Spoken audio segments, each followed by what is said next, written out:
Alright guys, so this is another installment of Project MTS, and this video is titled The Plan.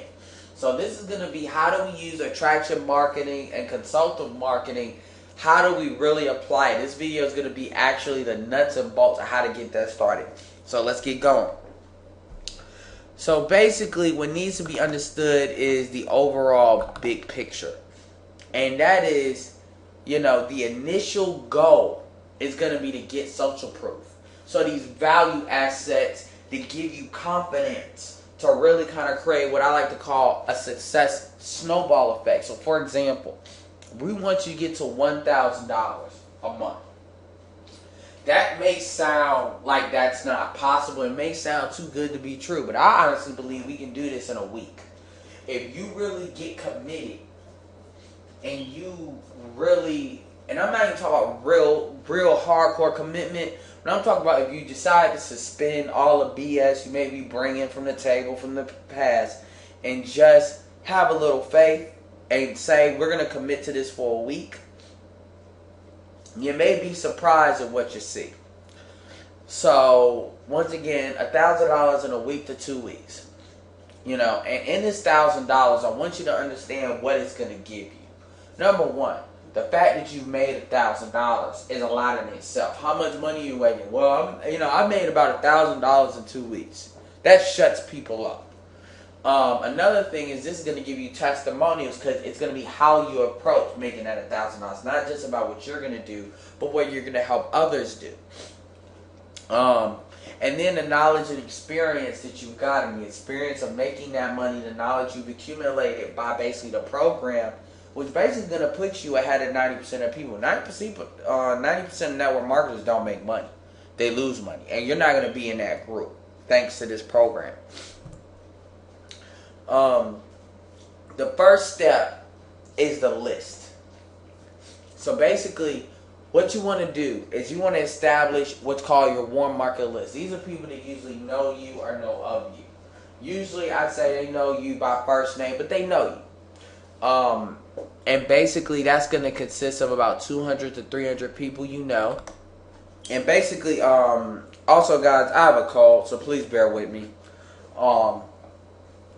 And 200, 300 people you know. I like to use Facebook or social networks to jump this off. Work, or people at work, or people that you know around the way. And a little, urban talk there.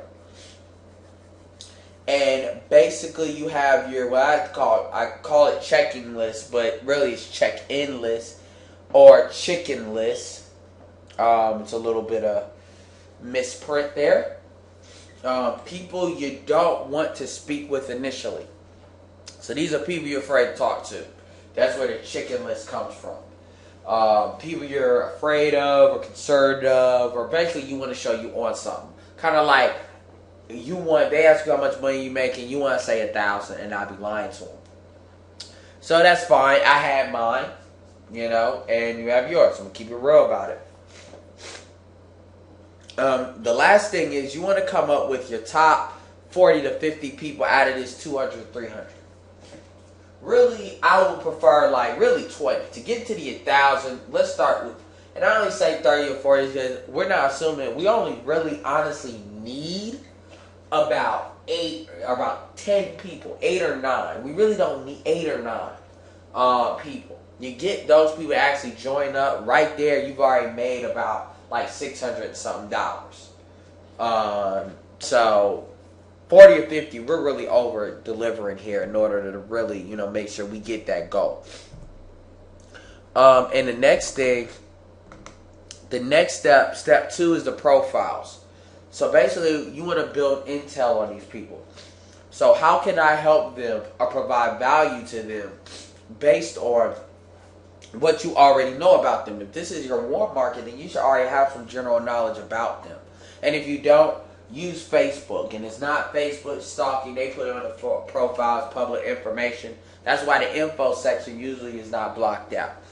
So this may help you, gather a little bit of info on you, but if they're your Facebook friends, you have all your info anyway. So, what are the goals? Do they go to school? Do they have a business? Do they work for a business like a small startup, etc., etc.? 2, what are their problems? Do they have bills they want to pay? Rent?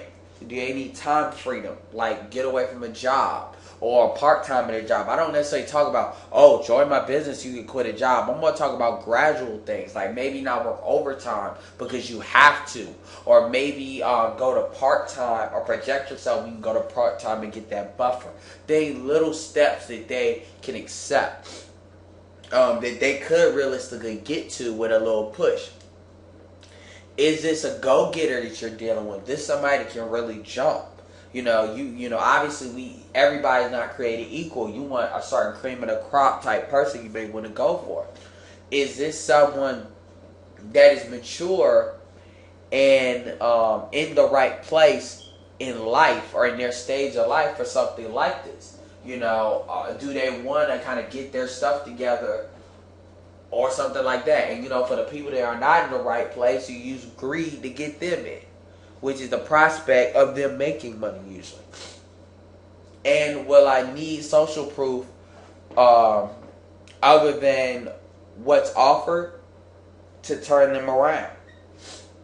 So meaning, do I need social proof other than what's offered by me or by the team in order to turn them around? So this is basically asking yourself, this person that sponsored you, is that enough for them to help you get these people? So you are the 1-2 punch. The team that you have, which is usually another couple of people of that sponsor, they're designed to help them help bring other people around. So we help each other's group. And what they've collectively done, if that by itself is not enough, then do you need other social proof? And to be honest with you, 8 times out of 10, this should be enough. Like, it really no reason. If they, because obviously, it's to the point, are you choosing the right people? If the team, the sponsor is enough, because chances are somebody is doing something that's worth somebody noticing. So moving on.